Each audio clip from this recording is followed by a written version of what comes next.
Yo, I just want to show you guys something I've been doing this week. And it really did just start this week.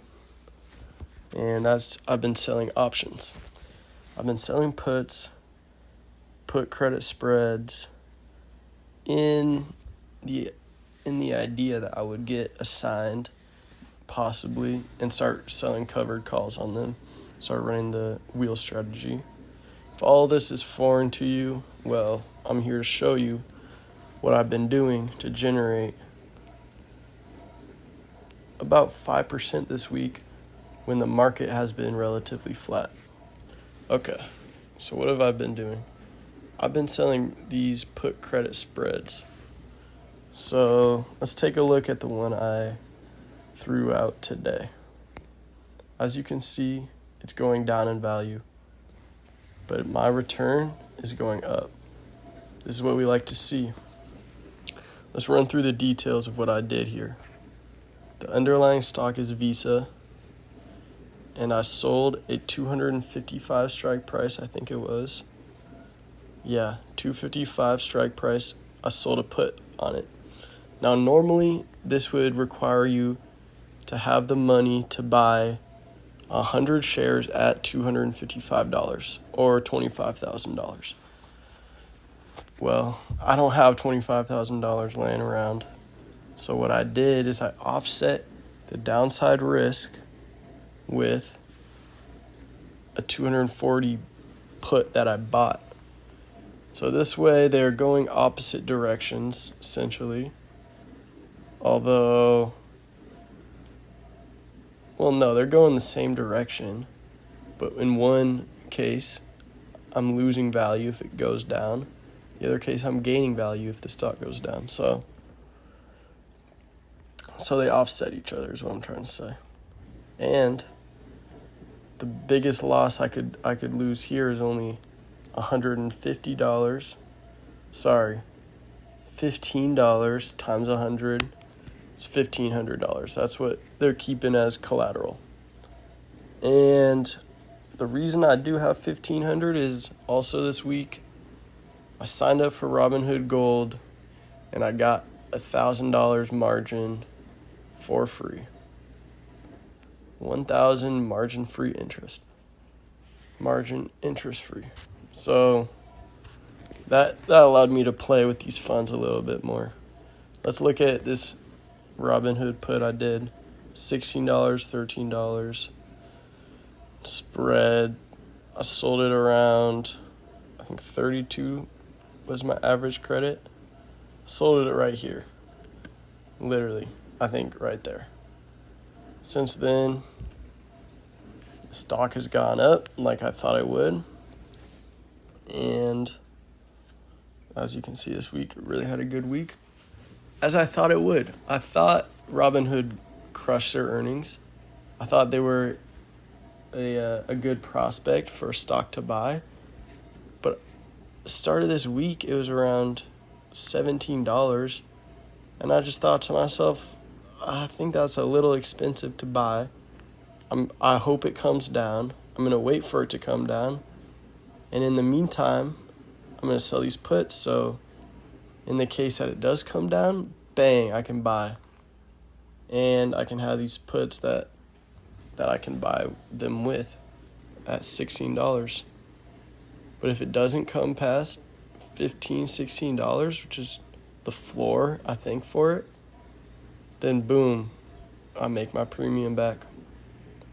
I did this medium conviction play, two positions, $32 each, raking in $64 over about a month time span. So yeah, it takes a minute, but just this week I'm up 75% of it. I'll probably close it out once it gets down to about $5 per contract. Finally, DraftKings. Once again, I just want to show you the most important part of the strategy, and that is identifying a stock's floor. You want to sell it directly below the floor. Now, I've sold puts. I've sold options, not a put, a call, on DraftKings before, and so I'm not I'm not a huge DraftKings follower, but I know what their stock price likes to do. I know it's very volatile around earnings, but a lot of times this volatility is a bit of an overreaction for people like me in the past who would have predictions on what it's going to do, and the stock market would just do the opposite of that. So I'm going to be completely transparent. Back in the day, I lost $227 earlier this year.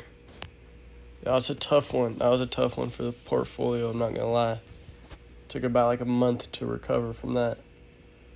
But it was a learning opportunity, and I learned, don't sell or buy a call the day before earnings and 1 day to expiration.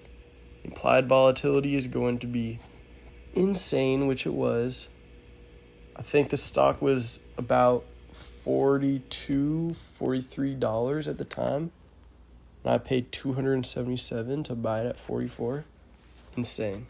So yeah, I lost a lot of my money. But we're coming back. We're coming back into the swing of things, and we're diving into strategies that are going to work better. Just objectively, they're much higher rates of return. Not rates of return, but probability of returns. Much higher, about 80% this strategy is. And that other 20% is not even necessarily a loss. So I saw the bottom was around 30, but didn't want to drop below 30 or 29.90. And so where'd my strike price go? $27. Extremely safe. Extremely safe. So as you can see today, I'm up about 90% on this position. I'll probably, and what, that was on the 13th. That was simply 3 days ago. I'm up 90%. Sure, my timing was decent. I'm not going to say it was great. This contract has been all over the place. I don't like that. It's been down, it's been up. Honestly, I could just ignore this because I know that the stock price is what's important, and it's not going below $27 anytime. This week, next week, I would be very surprised. So I'm going to try to close this one out. Anyways, other than that, I just wanted to show you a new strategy I've been working, and it's helped me a lot this week. Go up 5%, and let's see what the market has done. I wish I held some of the market, but I don't. This week, okay, the market's also gone up about 5%. But that's the traditional market. QQQ, 6%. So nothing special, honestly, you guys. Nothing too special about this strategy. So let's be honest. I didn't catch any of the gains in these stocks that I'm selling puts on. Caught 0% of their gains.